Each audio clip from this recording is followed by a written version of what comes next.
L'histoire que je vais te raconter est celle d'une jeune femme nommée Laina, qui vivait sous l'emprise cruelle de sa belle-mère et de ses demi-sœurs.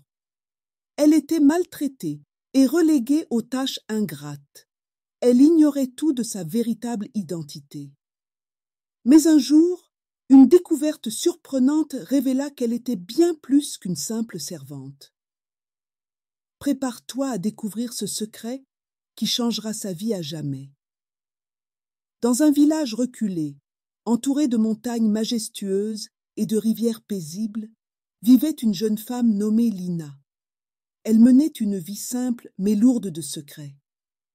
Après la mort prématurée de son père, un homme prospère et respecté, la vie de Lina prit un tournant sombre et cruel. Sa belle-mère, Madame Ama et ses deux demi-sœurs, Simi et Zara, s'emparèrent de la maison familiale et reléguèrent Lina aux tâches les plus ingrates. Mais ce que ces trois femmes ignoraient, c'est que Lina n'était pas la fille ordinaire qu'elles pensaient. Depuis la mort de son père, Lina n'avait plus de place dans la maison. Madame Ama, une femme au visage sévère, dirigeait la demeure d'une main de fer. Les demi-sœurs de Lina, quant à elles, passaient leur journée à se moquer d'elle, à exiger qu'elle accomplisse les tâches les plus éreintantes.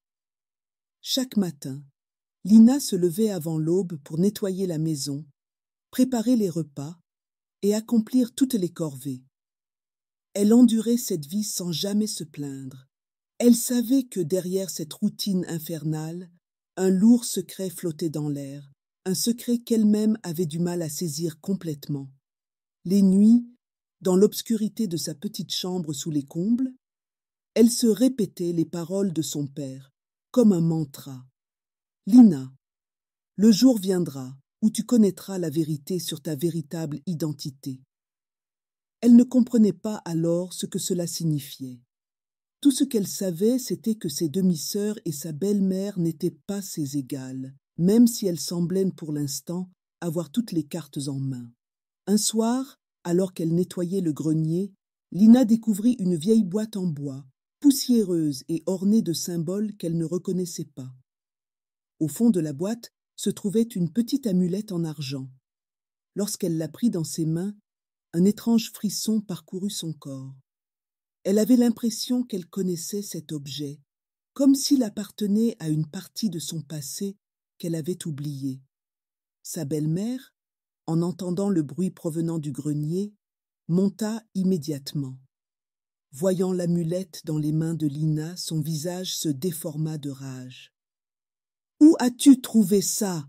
cria Madame Ama en arrachant l'objet des mains de la jeune femme. « Ne touche plus jamais à ça.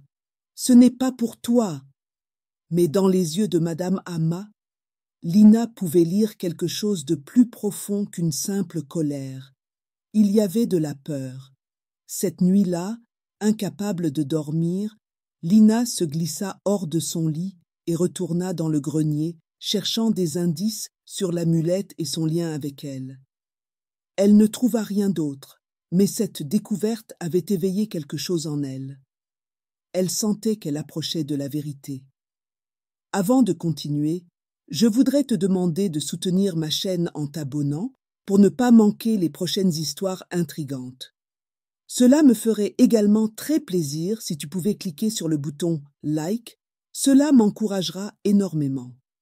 Si tu as des suggestions d'histoires que tu aimerais entendre, n'hésite pas à me le dire en commentaire. Merci infiniment pour ton soutien. Le lendemain, un visiteur inattendu arriva au village. Un vieil homme à la démarche lente, vêtu de tissus anciens, vint frapper à la porte. Il se présenta comme un ancien ami de la famille. Ses yeux se posèrent immédiatement sur Lina, qui, étonnamment, se sentit immédiatement connectée à cet homme mystérieux. « Je suis venu pour rendre hommage à ton père, » dit-il en regardant Lina. « Il m'a beaucoup parlé de toi, bien plus que tu ne l'imagines. » Madame Ama tenta de l'écarter, mais il insista pour parler en privé avec Lina. Une fois seule, il lui raconta une histoire qui bouleversa tout ce qu'elle pensait savoir.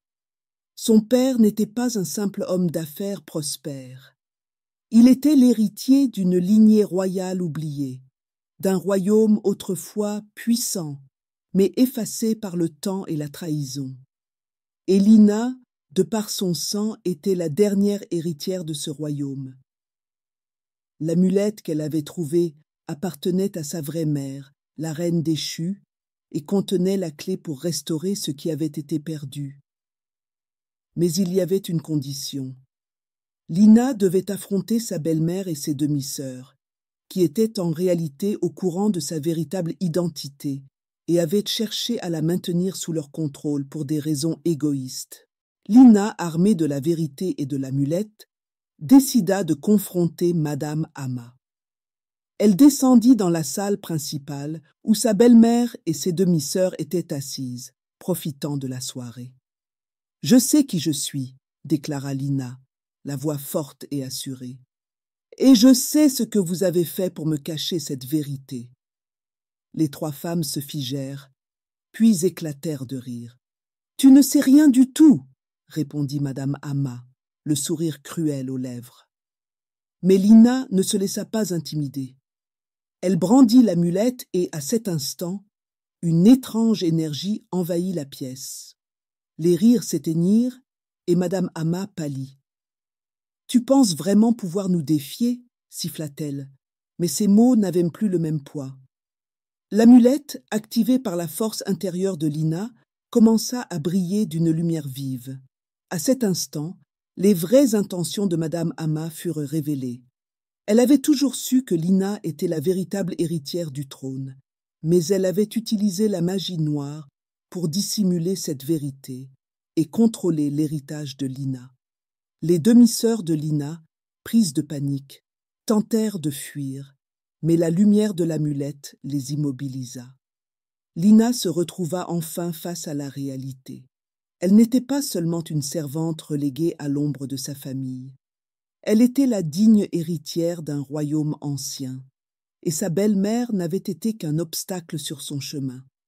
L'amulette révéla également l'emplacement d'un ancien trésor caché, le dernier symbole de son royaume. La lumière de l'amulette s'éteignit, laissant Madame Ama et ses filles prostrées, impuissantes.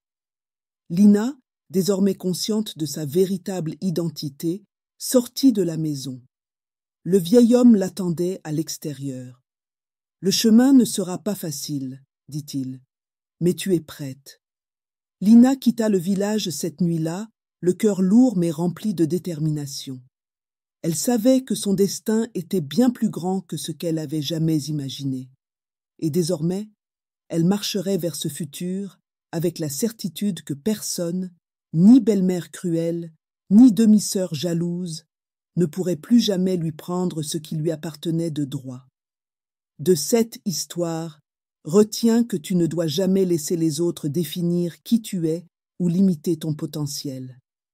La vérité finit toujours par éclater, et ceux qui tentent de te cacher ou de t'opprimer ne peuvent pas empêcher ta destinée.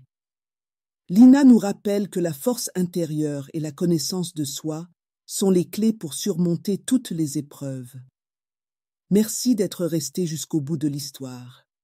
Dis en commentaire comment tu l'as trouvée et surtout abonne-toi, si ce n'est pas encore fait, parce que j'ai encore des milliers d'histoires à te partager.